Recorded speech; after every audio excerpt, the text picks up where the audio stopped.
The stars above the border system burned cold and distant, scattered like quiet lights across a deep black sky.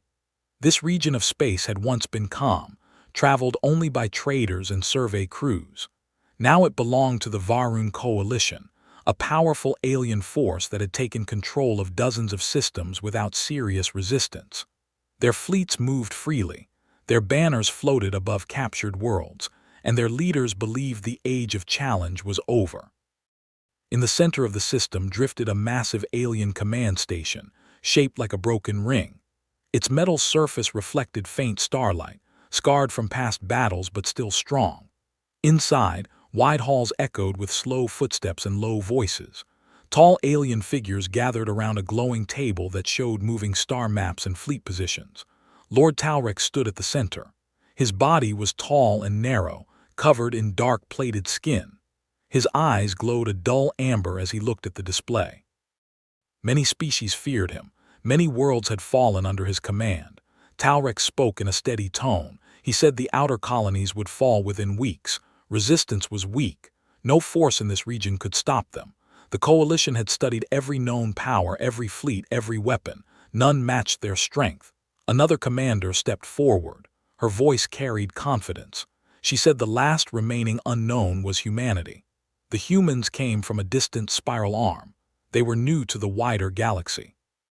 Their territory was small compared to the coalition. Talrex showed no concern. He replied that humans had avoided conflict for years. They traded, explored, and defended their borders but never expanded by force. Such a species would not challenge the coalition. If they did, they would fall like the rest. A signal officer interrupted. Long-range sensors had detected faint distortions near the edge of the system. Not ships, not yet.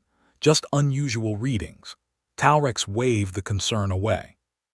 Space was full of strange signals. He ordered the meeting to continue.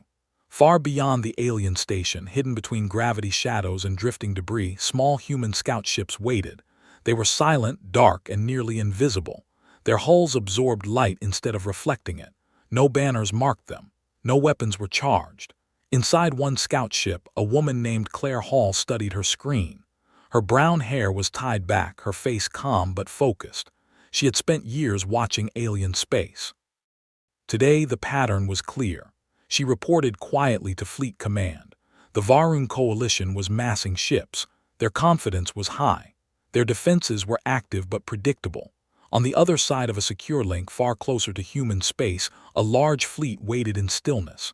Dozens of ships floated in perfect alignment. They varied in size but shared a common design. Clean lines, layered armor, and systems built for coordination rather than display. The flagship rested at the center. Inside, Captain John Carter stood on the command deck. He was not tall or dramatic. His uniform was plain. His voice, when he spoke, was steady and low. Around him worked his officers. Alex Brown monitored fleet positioning. Lisa Turner handled communications. Kevin Miller oversaw logistics and medical readiness.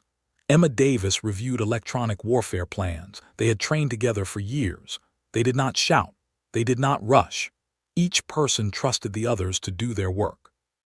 John listened to Claire Hall's report in silence. When it ended, he nodded once. He said the coalition had made their choice long ago. Now humans would answer. No cheers followed. No speeches. Orders moved quietly across the fleet. Humanity had not always been united. Centuries ago, humans fought each other over land, resources, and belief. Those wars had nearly destroyed them. From those mistakes came hard lessons. Survival depended on planning, cooperation, and restraint. When humans reached the stars, they carried those lessons with them. Their ships were not built to impress. They were built to work together. Each system supported another. Weapons were precise, not wasteful. Defenses were layered, adaptive, and tested again and again. The fleet had waited years for this moment, not because they wanted war, but because they knew it would come. John Carter reviewed the final readiness report. Every ship was ready. Every crew member knew their role. He gave the command to move. Space bent around the fleet as jump drives activated. There was no flash, no sound. One moment the fleet was gone. The next, it existed at the edge of the Varun system. Inside the alien command station, alarms began to sound. Sensor officers stared at their screens in confusion. Readings spiked across multiple ranges. Gravity distortions formed a wide arc. Ships began to appear. Not one or two, dozens, then more. Human ships emerged in silence, spreading into formation with smooth precision. Each ship held its place, matching speed and distance without visible effort. Lord Talrex stared at the display. His confidence wavered for the first time. He demanded full scans. Weapon systems powered up across the station and nearby fleets. Alien commanders spoke over one another. How had so many ships appeared without warning? How had their early sensors missed them? Human technology did not rely on brute power alone. It relied on patience. Years of observation had shown humans where alien sensors failed, where assumptions replaced caution. On the human flagship, Lisa Turner opened a channel. Her voice carried calm authority as she sent a short message in standard trade language. She stated that the system was under human protection. The coalition was ordered to withdraw. No further action was required. The message ended. Inside the alien command chamber, laughter broke out. Some commanders mocked the warning. Others questioned it. Talrex remained silent. He ordered a limited response. Probe ships moved forward. Weapons charged but did not fire. At that moment, Emma Davis gave a quiet command. Across the human fleet, systems activated in perfect timing. Invisible waves of data moved faster than any missile. Alien sensors began to fail. First, long-range scanners went dark. Then targeting systems froze. Communication channels filled with noise. Alien ships drifted slightly out of formation as their coordination collapsed. Confusion spread. Commanders shouted orders that no longer reached their crews. Talrex demanded answers. None came. Human ships did not move closer. They did not fire. Alex Brown adjusted fleet positioning by small degrees, blocking key movement paths without appearing aggressive. Minutes passed. Alien power systems flickered. Some ships shut down entirely, forced into safe mode by foreign commands they could not trace or stop. Panic replaced confidence. Some alien captains attempted to retreat. Their engines failed before they could turn. Still, no human weapons fired. Kevin Miller monitored medical channels. Emergency beacons from alien ships appeared as crews struggled with sudden loss of control. Humans logged each one. John Carter watched it all with a steady gaze. This outcome had been predicted, planned, rehearsed. Finally, Talrex ordered a direct attack. Manual firing systems engaged. Before the order could spread, the alien command station lost power to its weapon arrays. The display table went dark. Silence filled the chamber. Outside, human ships adjusted slightly, maintaining their ring around the disabled fleets. Lisa Turner opened the channel again. Her voice was unchanged. She said the coalition had lost control of the system. Further resistance would lead to targeted strikes. Surrender would ensure survival. Inside the station, Talrex understood the truth. This was not chaos. It was control. Humans had not come to prove strength. They had come to end the fight before it began. Around him, his commanders waited for direction. Talrex lowered his head slightly. For the first time in his long command, an enemy had arrived that did not need to destroy to win. Far away in human space, no one celebrated yet. This was only the beginning. Silence ruled the border system after the alien fleets lost control. Broken formations drifted through space like stunned animals. Engines were quiet. Weapons were dark. Only emergency lights flickered across damaged hulls. Inside the alien command station, the air felt heavy. Lord Talrex stood still as reports arrived in fragments. Power failures spread across the station. Internal systems obeyed commands only seconds before shutting down again. Nothing responded as it should. Talrex understood now that this was not a single attack. It was a complete unraveling. The humans had not struck blindly. They had touched every weakness at once. He ordered his remaining officers to restore basic functions. They tried manual controls, backup circuits, even physical overrides. Nothing worked for long. Whatever the humans had done, it reached deeper than machines. It broke the rules the coalition believed were fixed. Outside, human ships held their positions. Distance was measured carefully. Every ship covered another. No gaps. No wasted movement. On the human flagship, John Carter observed the system's status. His face showed no anger, no pride, only focus. He knew that the most dangerous moment came after victory seemed certain. Emma Davis reviewed incoming data. Alien systems were still struggling. Some ships had begun partial recovery, but each attempt triggered another controlled shutdown. The human fleet allowed just enough function to keep life support running. Kevin Miller checked the medical channels again. He saw alien distress signals repeating in simple patterns. They were not cries for help in words, but raw survival signals. He reported to John that no major life support failures were detected yet. John nodded and ordered continued monitoring. No one was to die in silence if it could be prevented. Alex Brown adjusted fleet geometry slightly.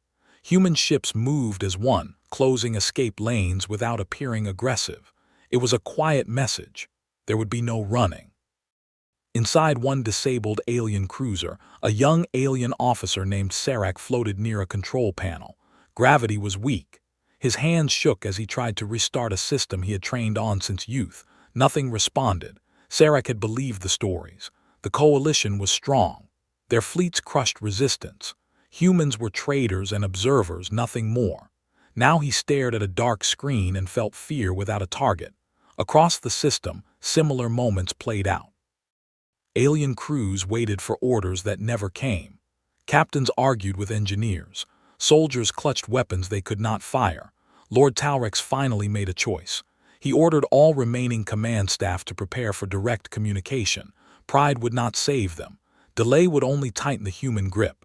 Inside the human flagship, Lisa Turner received the signal request. She looked to John Carter. He allowed it. The channel opened. Talrex appeared on the screen, his image unstable. His voice was slower than before, measured and careful. He demanded to know what the humans wanted. John replied without hesitation. He said the coalition had crossed human-protected borders. The response was meant to stop further expansion. The humans did not seek conquest, they sought balance. Talrex asked why no shots had been fired. John answered simply. Destruction was inefficient. Fear was unreliable. Control was temporary. Understanding would last longer. The words unsettled the alien leader more than any weapon. Talrex accused humans of deception, of hiding power behind silence. John accepted the statement without argument. He said humans learned long ago that showing strength too early only taught enemies how to adapt. The channel closed. Within the alien station, arguments erupted. Some commanders urged surrender. Others demanded one final attack, even if it meant death. Talrex listened. Then he remembered every victory built on overwhelming force. Every species crushed before it could learn. Now they were the ones who had not learned in time. He gave a new order. All coalition forces were to cease resistance. Distress codes would be sent in open channels. Surrender protocols would be initiated. Some commanders protested. Talrex silenced them. He said survival mattered more than pride. Across the system, surrender signals appeared. On the human flagship, Lisa confirmed receipt. John acknowledged with a short response. Human ships did not advance. They did not relax either. Alex Brown maintained the containment pattern. Emma Davis reduced system pressure carefully. Alien ships regained limited control. Engines remained offline. Weapons stayed locked. Kevin Miller coordinated rescue corridors. Small human support craft launched, unarmed and clearly marked. They moved toward alien ships broadcasting medical emergencies. This confused the alien crews more than anything else. Serac watched through a viewport as a small human craft approached his cruiser.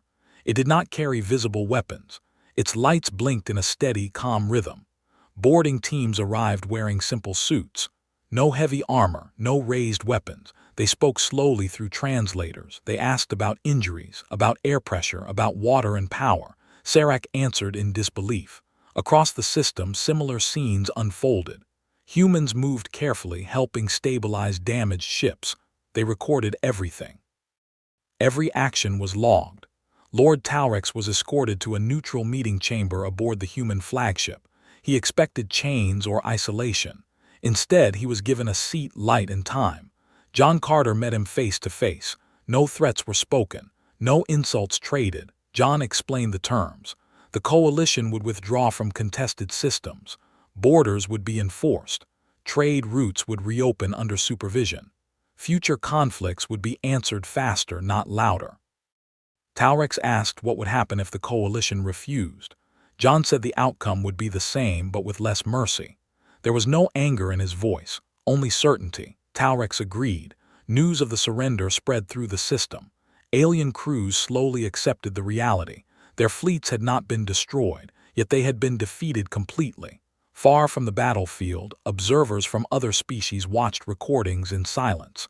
They saw human ships holding position. They saw disabled fleets without wreckage. They saw rescue craft instead of bombardment.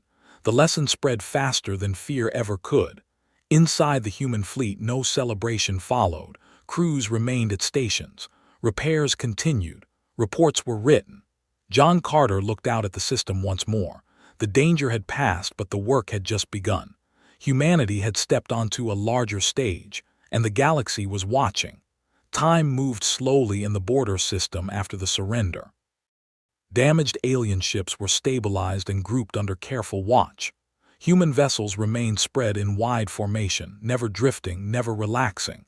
Space felt quiet, but the tension had not vanished. It had only changed shape. Inside many alien ships, crews sat in silence. They were alive. Their ships still existed, yet everything they believed about power had been shattered. Serac floated near a viewport once more. Repairs were underway. Human technicians worked beside alien engineers, exchanging short phrases through translators. They shared tools. They shared instructions. No one shouted. Serac could not understand it. Victory usually came with punishment. Instead, it came with rules. He watched a human engineer float carefully across a narrow passage, securing a damaged conduit. The human moved slowly, as if time itself obeyed him. Serac finally asked a question. He asked why humans helped enemies. The human answered simply. Because broken systems caused unnecessary death, and unnecessary death created endless wars. Serac said nothing after that. On the human flagship, reports flowed steadily. Alex Brown reviewed fleet readiness. No hostile movement detected. No hidden signals escaping the system. Emma Davis studied intercepted data traffic from the wider galaxy. News of the encounter spread rapidly. Panic rippled through some regions. Cautious hope stirred in others. Many species had lived under the shadow of the coalition. Some had paid tribute. Others had lost worlds. Now they saw something new.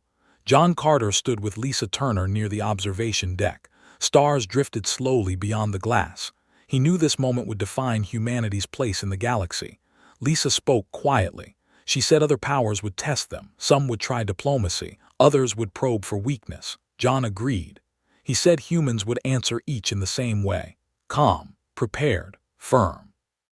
Far away beyond the border system, a neutral listening station recorded everything.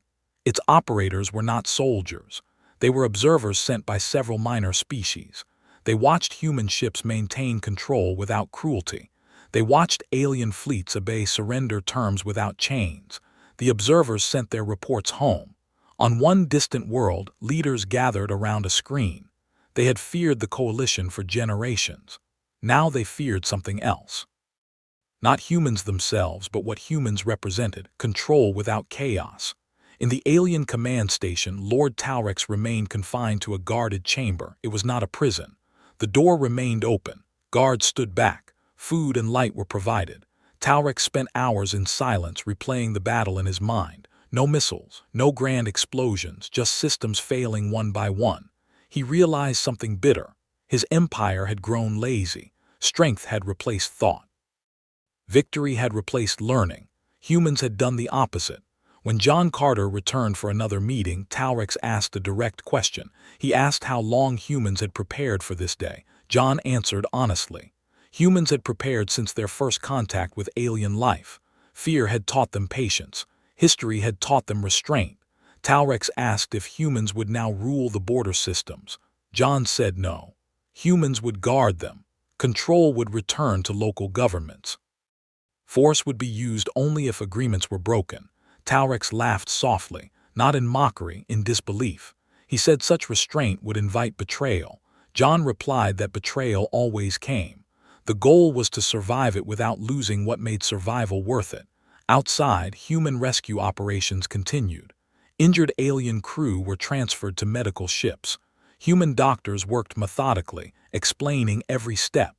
Kevin Miller oversaw these efforts.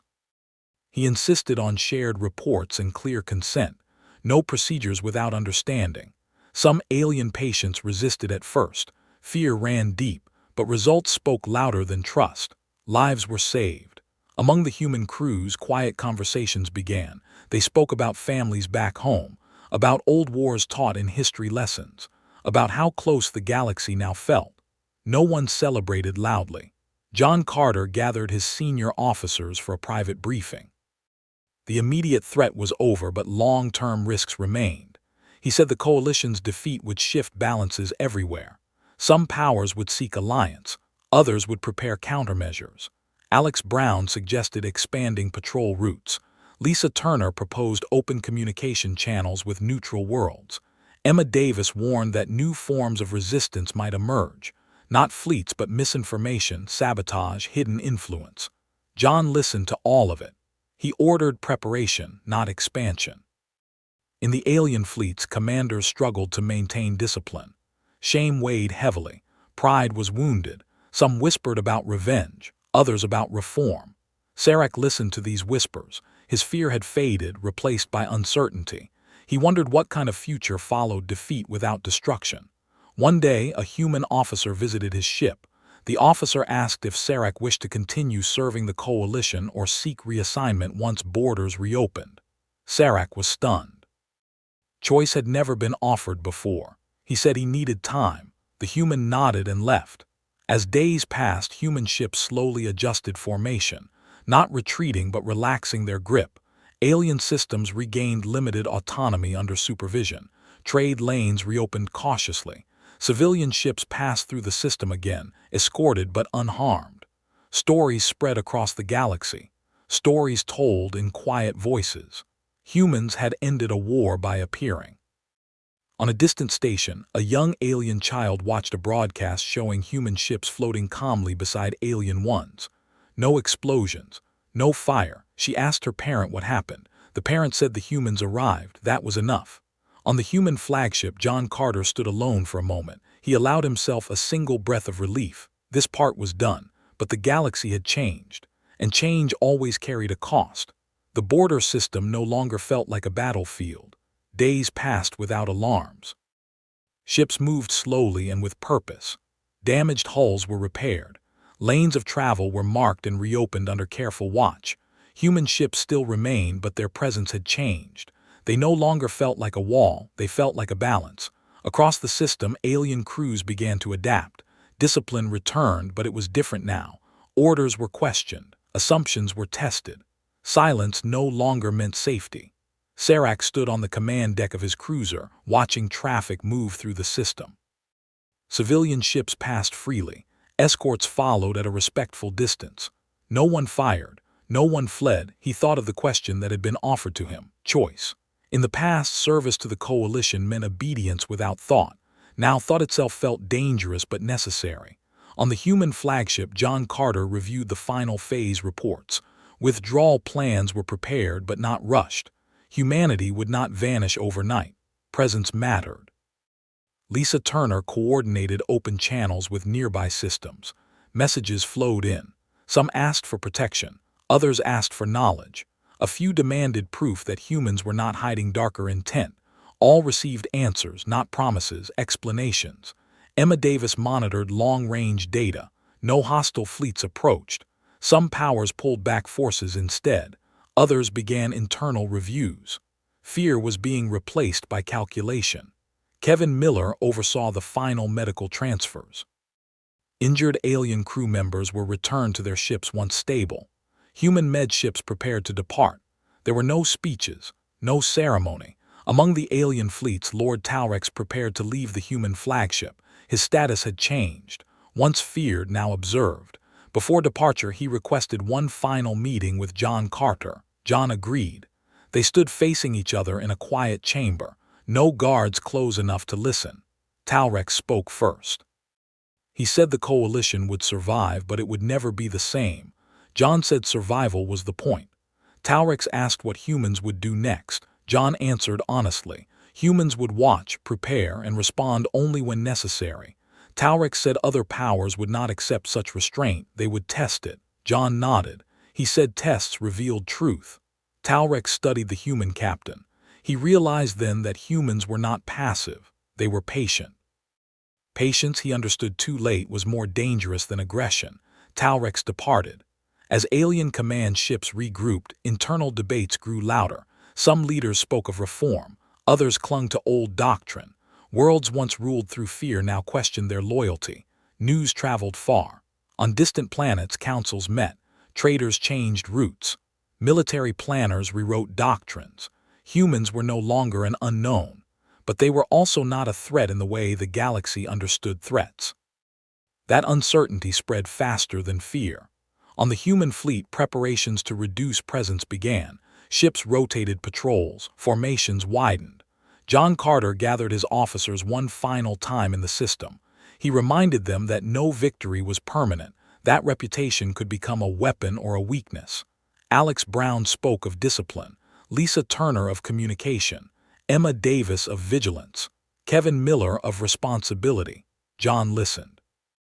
He said humanity would be judged not by this battle but by what followed.